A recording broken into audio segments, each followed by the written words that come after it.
కృష్ణ వ్యాఖ్యల్ని హిందూ జాగృతి వర్ధిల్లాలి, హిందూ ఏకత, హిందూ ఏకత.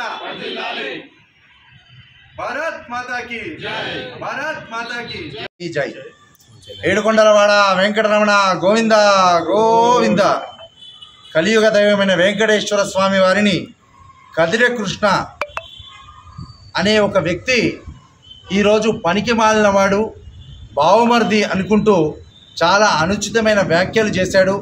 దీన్ని హైందవ ధర్మరక్షకుల తరపున అలాగే అనేక హిందూ ధార్మికుల తరపున పూర్తిగా మేము ఖండిస్తున్నాం. ఎందుకంటే ఆయన చెబుతున్న టీటీడీ కేవలం హిందూ భక్తుల వల్లనే అక్కడ టీటీడీకి నిధులు సమకూరుతున్నాయి. కాకపోతే టీటీడీ కేవలం భక్తులకే కాదు, బదిరులకి, కుష్టి రోగులకి, అలాగే అశ్విని ఆసుపత్రి ద్వారా ఎంతోమందికి ఆరోగ్య సేవలు అందిస్తూ సంగీత కళాశాల, ఆర్ట్స్ కళాశాల ఇలా అనేక మందికి విద్యాబోధన కూడా చేస్తుంది. అంత గొప్ప వ్యవస్థపై హిందువులు కలియుగ దైవంగా భావించే వెంకటేశ్వర స్వామిపై అనుచిత వ్యాఖ్యలు చేయడం, అందున నల్లకోటు అంటే ప్రతి ఒక్కరూ ఒక గౌరవాన్ని సూచకంగా చూస్తారు. ఒక అడ్వకేట్ అయ్యుండి ఇంత దురదృష్టకరమైన వాతావరణం సృష్టించడాన్ని తీవ్రంగా ఖండిస్తూ దీనిపైన యావత్ హిందూ సమాజం ఒక్కటే పూర్తిగా ఖండించాలని, దానితో పాటు ప్రెస్ కౌన్సిల్ ఆఫ్ ఇండియా కూడా ఇలాంటి వ్యక్తుల వాళ్లకు ఉన్నటువంటి ఆ అడ్వకేట్ గిరిని, ఆ వకీల్ గిరిని కూడా క్యాన్సిల్ చేయాలని మేము డిమాండ్ చేస్తూ త్వరలోనే మానవ హక్కుల సంఘాన్ని హెచ్ఆర్సీని కలిసి ఈ విషయంపైన కంప్లైంట్ కూడా చేయబోతున్నాం.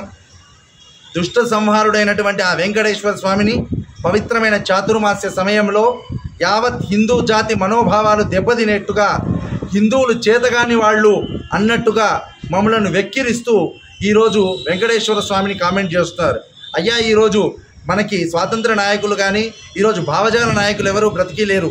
ఒక 15 బస్తాల సిమెంటుని, ఒక 20 కిలోల కంకరని, ఒక 10-15 ఇనుప రాడ్లను పెట్టే విగ్రహాన్ని తయారు చేస్తే దానికి భావజాలాన్ని ఆపాదించి మనం ఆ విగ్రహంలోనే మన భావజాలం ఉంది అని మనము విశ్వసించినప్పుడు తరతరాలుగా యుగయుగాలుగా ఉన్నటువంటి ఆ కలియుగతమైన వెంకటేశ్వర లోపల దైవత్వం లేదు అనడం మీ మూర్ఖత్వానికి పరాకాష్టాన్ని తెలియజేస్తూ దీన్ని ఖండించవలసిందిగా యావత్ హిందూ జాతికి పిలుపునిస్తూ ఈ కదిరె కృష్ణ అనే వ్యక్తి యొక్క దిష్టి బొమ్మలు యావత్ తెలంగాణ, ఆంధ్రప్రదేశ్ రాష్ట్రంలో దగ్ధం చేయడంతో పాటు ప్రతి పోలీస్ స్టేషన్లో ఇలాంటి వ్యక్తులపైన ఫిర్యాదులు ఇవ్వాల్సిందిగా యావత్ హిందూ జాతికి పిలుపునిస్తున్నాం. భారత్ మాతాకి ఏడుకొండలవాడ వెంకటరమణ గోవింద గో